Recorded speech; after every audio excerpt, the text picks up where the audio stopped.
개혁신당의 이준석 대표가 오늘 사퇴를 했어요. 한 며칠 전부터 감지가 됐습니다. 김민석 대표가 이제 새로 당선이 됐기 때문에 야당 대표들 만나서 인사하는데 장동영 만나고 조국의 신장식 대표 만나고 이준석 만나겠다라고 하는데 나를 잡았다가 다음에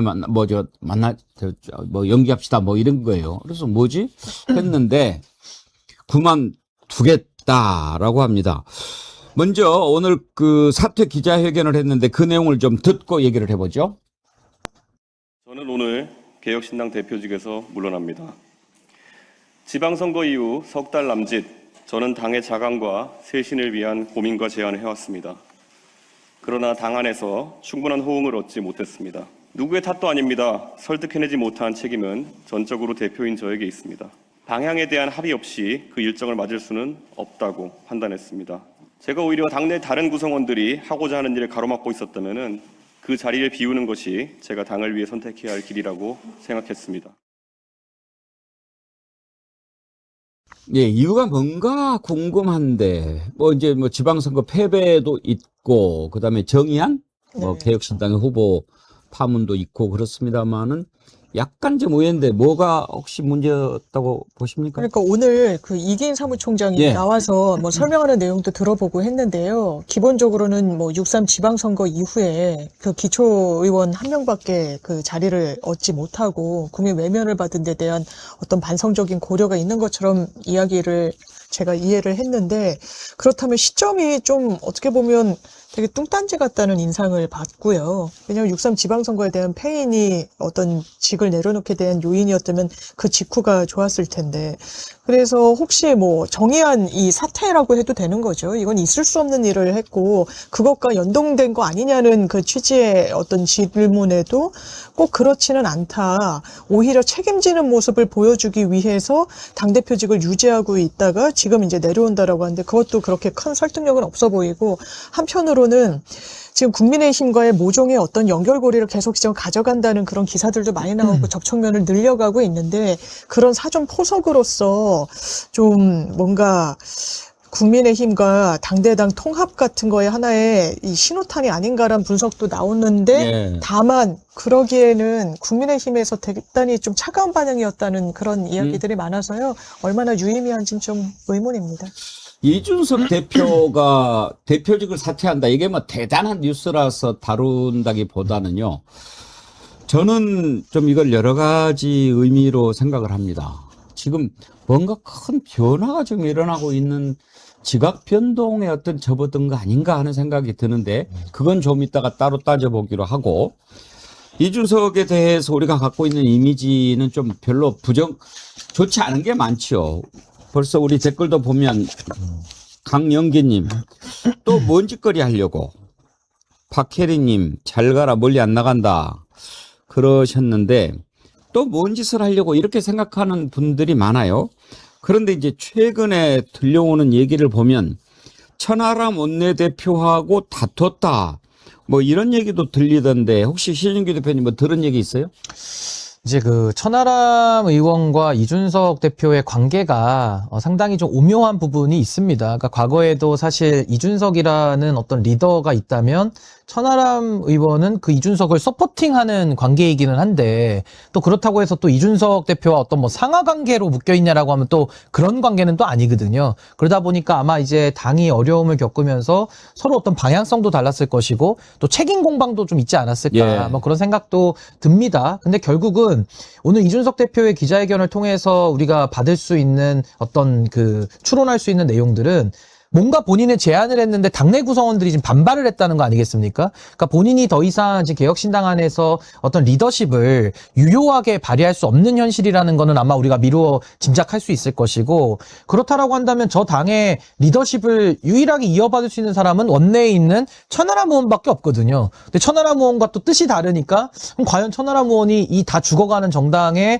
당대표직을 그러면은 도전을 할 것이냐? 전 그것도 가능성이 매우 낮다라고 저는 보기 때문에 아마 지금의 상황에서 개혁신당은 활로를 찾기가 매우 어려운 상황이라는 생각이 들고, 무엇보다 최근에 가장 큰 사건이 그 테러 자작극인데 부산시장에 출마한 자당 후보 예. 그리고 부산시당의 많은 공천권 자리를 그 정의한 후보의 아버지가 운영하는 그 봉사단체 있습니다. 거기 사람들이 공천을 대거 받아서 이거 좀 유착관계 있는 거 아니야? 이런 의심이 현재까지 있는 건데 그럼 테러 자작극에 대해서 공당으로서 개혁신당이 알았다면 그 안 사람들은 공범으로 수사받아야 됩니다. 처벌받아야 되고요.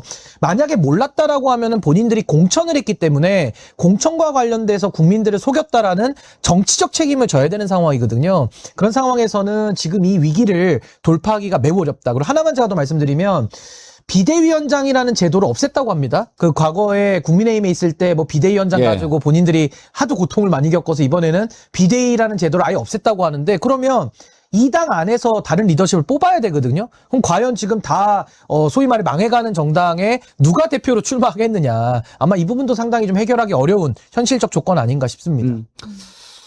일단 이준석 대표 사태와 관련해서 개혁신당의 사무총장을 맡고 있는 이기인 사무총장이 그 배경을 좀 설명을 했는데 그것도 들어보겠습니다. 그러니까 정의한 사태 때문에 갈등이 있지는 않고요. 이게 뭐 우리의 책임이냐 기사는 그렇게 나와 있긴 한데 그런 분위기는 전혀 아닙니다. 이건 진짜 큰일 났다 이거. 우리 당이 진짜 휩쓸려갈 수 있겠다라는 의견이 대부분이었고요. 저희가 어떻게 결백을 얘기해도 저희 당의 공천이었고 저희 당의 책임일 수밖에 없기 때문에 이게 뭔가 헤어나올 수가 없더라고요. 예. 그래서 당 대표도 거기에 대한 책임을 지겠다는 의미로 해석해 주시면 될 것 같습니다. 예, 이제 뭐 당 내가 좀 뭐 지방선거 이후에 시끌시끌하고 지지율도 그렇고 여러 가지 이유가 겹쳤겠지만 자, 이제 이렇게 되면은요. 지금 군소정당이 두 군데가 기존의 대표가 이제 바뀌는 그런 상황이 오지 않았습니까? 조국혁신당은 그야말로 이제 당명까지 바꿔야 되는 거 아니냐라고 얘기가 나올 정도로 이름을 따서 당을 만들었어요. 맨 처음엔 조국신당이라고 하려고 했는데 그거는 안 된다 해서 조국혁신당 만들었는데 조국당 아닙니까? 근데 조국당에 조국이 없죠. 그리고 이제 개혁신당도 사실 이준석 개인기에 의존해서 만들어진 당 아니겠습니까? 그런데 이준석이 물러나게 되는 겁니다. 이거는 뭐를 의미하는가? 개인기에 의존해서 만들어진 두 정당의 대표들이 물러나는 이런 상황이 뭘 의미하는가? 이걸 한번 좀 생각해 보려고 합니다. 장윤미 대변인은 뭘 못 느끼십니까? 그러니까 이 정당이 처음에 태동할 때부터 정말 어떤 가치나 어떤 지향성이 방향성이 기성 정당에 대한 어떤 반성이나 새로움 이런 거라기보단 국민의힘에서 사실상 축출당하고 다른 선택지가 없고 이런 부분으로 좀 떠밀리다시피 해서 왔기 때문에 그 자체로 존재 이유가 상당히 근거가 희박했다라는 생각이 들고요. 그러니까 지금도 당장 내려오니까 나오는 소리가 국민의힘에 포섭돼서 들어가려고 하나? 뭐 이런 이야기가 나오는 게 이 정당이 어떤 우리나라 정치사에서 큰 의미가 없었다는 걸 방증하는 거라고 보여지는 부분이 있고 그런데 지금도 최근의 기사 기류를 보면 우리 뭐 당대당 통합 안 해도 돼. 꼭 그 진영, 그 세력이 없어도 우리는 선거 치를 수 있고 온다고 해서 도움이 된다라는 그런 전략적 판단까지는 나아가지 않는 것 같아요. 국민의힘 구성원들이. 본인들이 어떤 의미에서는 이 이준석 체제를 겪었을 때 그게 긍정적이지 않다라고 평가하는 분들도 많으실 테니까. 그러니까 그 부분이 그러니까 대안 없이 비판하고 또 이준석 정치인 하면 이 젓가락 발언이라는 건 지워지지 않는 거 아니겠습니까? 그러니까 희롱과 조롱과 멸시와 어떤 혐오의 발언에서 벗어나지 못하는 정치인의 한계를 또 어떻게 보면 상징적으로 뚜렷하게 보여주는 것 같습니다. 예. 정시영님, 이준석 따위는 단신으로 다루고 맙시다. 그러셨는데, 예, 아까도 제가 말씀드렸지만, 이 자체가 뭔가 대단한 뉴스다, 이슈다 해서 다루는 건 아니고요. 저는 오늘 이게 겹쳤지 않습니까? 조국 신당에 이어서 이제 이준석의 개혁신당, 잠시 후에 이제 장동혁도 제가 생각을 해보겠습니다만, 나비 효과라고 하는 게 있습니다. 참 멀리.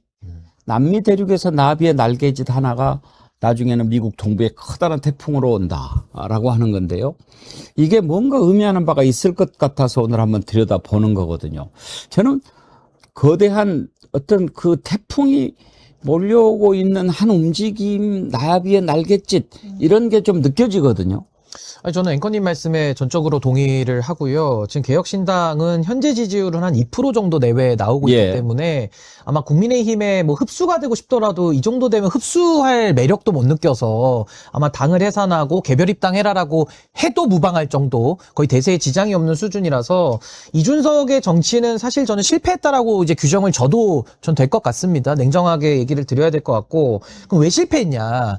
결국 비토 정치의 한계죠. 누구 싫으니까 다 모여라. 그러니까 이 당에 누구까지 갔냐? 조응천, 김종민 이런 민주당 출신 의원들도 갔고요. 그리고 국민의힘에서 또 떨어져 나온 사람들이 있고 심지어 이낙연 전 대표까지도 갔었습니다. 그리고 박원석 의원도 함께 했었고 그러다가 이제 이게 또 해쳐모여 되면서 지금은 삼지대가 아니라 우리는 그냥 보수하려고 나온 거야라고 또 슬쩍 이렇게 입장을 바꿨는데 국민들은 이미 다 뇌리에 기억되어 있거든요. 그러니까 이런 것들이 이준석 대표가 어떤 비전을 가지고서 정치를 못 해왔기 때문에 전 거기에 대한 확정적인 저는 그러니까 그 선고라는 생각이 들고 또 하나는 인재 유출이 심각했습니다. 지금 개혁신당이 이게 보도가 안 돼서 그렇지 과거의 기사로서 개혁신당에 누가 합류했어라고 했던 분들 다 나갔습니다. 예를 들면 대표적인 분이 좀 합리적이신 그 김두수 원장님 있지 않습니까? 예. 그분도 탈당하신 지 꽤 오래됐어요. 그걸 개혁신당 들어갔었어요? 네, 근데 탈당했죠. 그러니까 들어간 것도 모르실 정도인데 그런 분들이 그래도 좀 모였는데 초반에 근데 이제 다 떠나신 거예요. 그러면 이 당은 이준석 개인당, 그러니까 사당이라는 평가가 이제 더 강화된 건데 이게 사당이 되면요. 당은 일사불란하게 움직일 수 있습니다. 그 창당 속도도 빠르고 뭔가 이렇게 의사결정도 신속한데 문제는 지속 가능하지 않은 거예요. 왜냐면 민주주의라는 거는 속도로만 하는 게 아니라 다양한 구성원들이 어떤 이념을 가지고 비전을 위해서 일할 때 당이 지속 가능한 건데 지금 단적으로 개혁신당 다음 대표 누가 합니까? 아까 제가 비대위 규정도 없다 그랬는데 그럼 다음 당대표 천하람 아니면 이기인 둘 중에 하나가 해야 되거든요. 전당대회 한다는 거 아닙니까? 근데 제가 예언하는데 천하람 의원은 절대 안 나갑니다. 이거 왜 나갑니까? 이 당을 지금 청산하는 과정에서 뭐 막말로 국민의힘과 합당을 해도 본인이 얼굴로 사진 찍혀야 되는데 이거 왜 하겠습니까? 오히려 본인은 이게 좀 티가 나는 오히려 좋은 역할 하고 싶지 다 망해가는 정당의 마지막 대표를 누군가 한다? 이게 굉장히 쉽지 않고요. 또 하나는 어떤 당대표가 서서 본인의 실권을 행사하려고 하면 오너십과 충돌하죠. 그게 바로 허은하 대표 사례 아닙니까? 허은하 대표를 갖다가 뽑아놨는데 이준석 대표 내 뜻대로 안 하니까 쫓아냈어요. 그 지금 비서관 하고 있지 않습니까? 그러니까 이게 굉장히 어려운 그런 현실적 여건이라서 아마 저는 개혁신당은 이대로 가면 현상 유지는 하겠지만 아마 총선을 앞두고는 어떤 이합집산의 한 축으로 전 작동하지 않을까. 그런 면에서는 아까 앵커님 말씀하신 대로 이게 나비 효과처럼 하나의 날개짓이지만 굉장한 파급력을 또 갖고 올 수 있는 이슈는 맞다. 그런 생각이 듭니다. 제가 이제 그렇게 보는 이유 가운데 하나가 그동안에 이제 조국혁신당이나 개혁신당 말로는 다당제로 가야 한다라고 얘기를 했지만 실제로 보면은요, 개혁신당의 이준석 대표 같은 경우에는 개혁신당이라고 만들어 놨지만 끊임없이 국힘당과 어떻게 해서든지 해가지고 다시 국힘당으로 들어가 보려고 하는 것을 보였지 않습니까? 조국혁신당도 민주당과의 합당 논의를 하려고 했었고, 이런 점을 보면 다당제가 우리나라 현실에 지금 안 맞는다는 것을 알면서도 현실적으로 어떻게든 안 되니까 당을 만들어서 해보려고 하다가 막 이렇게 되는 거. 그러니까 나는 정말 이 나라의 정당 민주주의 발전을 위해서 다당제로 가야 돼. 한두 석이라도 나는 그냥 가서 끝까지 내 목소리를 낼 거야. 이런 게 아니기 때문에 그런 미천이 금방 드러나는 거고, 그렇다면 그런 생각을 갖고 있는 상황에서 뭔가 당이 없어지면 흡수가 되든지 또 다르게 재편이 되는데 그런 움직임이 여기에서 시작되는 게 아닌가. 그런 날개짓을 한번 우리가 느끼는 것 아닌가 하는 생각이 들어서 이 내용을 한번 다뤄봤던 겁니다. 그래서 저는 이제 제가 정당 바로 세우기라는 단체를 만들어서 정당 혁신 운동을 5년째 해오고 있는데 이 정당 혁신이 정말 필요합니다. 이게 뭐 양당제로 간다고 꼭 좋은 것도 아니고요. 다당제도 준비되지 않고 어설프게 갔다가는 오히려 혼란을 더 가져올 수 있기 때문에 큰 정당이든 작은 정당이든 정당의 본령이 뭐냐, 국민을 위해서 어떤 정당이 돼야 되느냐가 전 매우 중요한 문제라서 정당 혁신 이야기를 하고 있고요. 저는 무엇보다 좀 조심스러운 예측입니다만 전 다음 총선 있지 않습니까? 이제 1년 반 뒤면 예. 총선인데 전 다음 총선은 전 양당 체제로는 못 치른다고 생각해요. 왜 그러냐? 지금 국민의힘을 보시면요. 한 지붕 6가구입니다. 왜 6가구냐? 중진 의원들 있죠? 그리고 장동혁 대표 체제가 있습니다. 그리고 친 오세훈계가 있고요. 친 한동훈계가 있고요. 친 유승민계가 있습니다. 거기다 바깥에는 지금 이준석 대표, 이준석계가 있겠죠. 그러니까 한 지붕을 지금 6가구가 쓰고 있는데 이렇게 되면 어떻게 되냐? 예를 들어 한 지역구에 그럼 나갈 후보가 6명은 있는 거예요. 그럼 이거를 갖다가 어떻게 조정합니까? 그럼 이분들이 6명이 한 테이블에 모여가지고 한 당 만들고 그럼 어디는 누가 공천하고 이거를 정무적으로 조율을 해야 되는데 전 조율 불가능하다고 보거든요. 그러면 여기는 아마 뭐 2-3군데로 쪼개질 가능성이 매우 높은 현실이고 민주당 쪽도 이제 김민석 대표 체제가 좀 더 강화되면 이재명 정부와 합을 많이 맞출 거거든요. 그러면 이재명 정부의 노선에 대해서 민주당에서도 다 동의하는 건 아니잖아요. 누군가는 또 반대하는 분들 계실 텐데 그 반대하시는 분들은 바깥을 돌아보면 또 조국혁신당이 있는 겁니다. 그럼 조국혁신당에 가서 출마하고자 하는 그런 유혹들을 많이 느낄 수가 있어서 그렇게 되면 진보당까지 합치면 한 5-5개 세력들, 그러니까 기호 5개까지 나오는 총선 체제가 아마 열릴 가능성도 좀 있지 않는가 그런 생각이 듭니다. 예. 개혁신당의 이준석 대표가 당대표직에서 사퇴를 했습니다. 6.3 지방선거 패배 등에 대한 정치적 책임을 지고 물러난다. 당 자강, 쇄신, 나의 방식을 설득하지 못했다라고 했습니다. 요건 이제 뒷얘기를 우리 김준일 평론가가 꽤 파악하고 계시죠? 아, 예, 뭐 좀 짧게 얘기하면은 오늘 이제 이준석 대표가 얘기한 것과 네. 당에서 이제 발표한 게 조금 미묘한 뉘앙스가 있는데 네. 이준석 대표는 일단은 오늘 이제 기자회견문만 발표하고 별도의 질의응답 없이 이제 했다라는 거는 이거에 대해서 내가 얘기한 것만 좀 이해를 하고 네. 더 깊게 얘기하고 싶지 않다라고 이해를 하는 게 맞죠. 보통 이준석 대표처럼 말하기 좋아하는 사람이 이렇게 딱 하는 거는 지금 상황에 대해서 말하기가 곤란하거나 불만이 있다 이렇게 해석을 하면 될 것 같고 네. 이렇게 했어요. 개혁신당 대표집에서 물러납니다라고 이준석이 얘기한 다음에 석 달 남짓 지방선거 이후 석 달 남짓 당의 자강과 쇄신을 위한 고민과 제안을 했는데 호응을 얻지 못했다. 그건 뭐 다 내 책임이다. 그래서 뭐 이것이 자리를 비우는 것이 당을 위해 선택이다 이렇게 얘기를 했어요. 그러니까 여기에 방점은 뭐냐면은 지방선거 망했어 개혁신당. 그 다음에 내가 생각하는 방안이 있는데 네. 당원들이나 예를 들면 주요 당직자들이나 의원들이나 다 뜨뜻미지근했던 거야. 난 그럼 이거 못 해먹겠어라고 던지고 나온 거고 당에서 개혁신당에서 공식적인 발표를 한 건 뭐냐면은 지방선거 패배 등의 책임을 지고. 근데 이준석은 지금 지방선거 패배 얘기를 단 한 달도 안 했어요.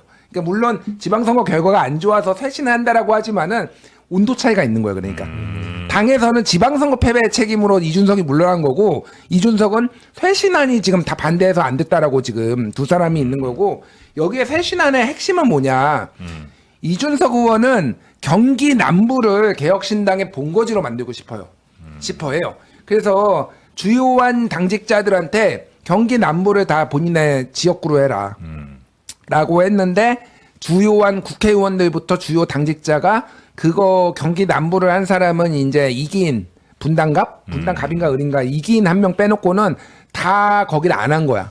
여기에서 강한 빡침이 있었다. 네. 이준석이 그런 얘기를 했는데 모르겠어요. 그러니까 경기 남부를 한번 자기들이 승부를 걸어보겠다라는 것도 알겠는데 경기 남부에 몰빵하는 게 개혁신당의 또 미래일까? 저는 솔직히 잘 모르겠습니다. 거기에서 희망이 있을까? 근데 이준석은 어쨌든 자기가 있는 동탄을 비롯해서 거기에 벨트를 형성해가지고 다음 총선을 뚫어보자는 거였고 나머지 사람들은 다 그거 생각이 달랐던 거죠. 그러니까 나 못하겠어 던지고 나온 거다 이렇게 보시면 될 것 같아요. 근데 이게 당하고 사이가 의견이 다르다 이렇게 얘기하기도 사실 당의 규모가 그냥 이준석 정확해요. 자체였던 것 같아요. 짐이 곧 당인 상태인데 무슨 내부로 싸웁니까? 그러니까 네. 이게 지역위원장 신청 기간인데 네. 기대하는 만큼 이제 신청이 별로 없었다는 얘기도 있더라고요. 그러니까 아까 네. 말씀하신 대로 경기 남부에선 더 없었겠죠.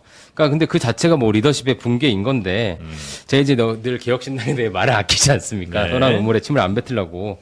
근데 이게 지지율이 높으면요 이런 그 분란도 없어요. 근데 지금 인석 개혁신당 상황이 너무 안 좋은 거고 이제 근원적으로는 지금 당이 좀 정체성이 애매해진 지가 오래됐습니다. 저는 2024년에 그 이낙연, 류호정 등과의 합당 근데 거기서 엄청 깨져 나갔다고 생각합니다. 이자들은 우파가 맞나라는 의구심을 첫 번째 했을 거고요.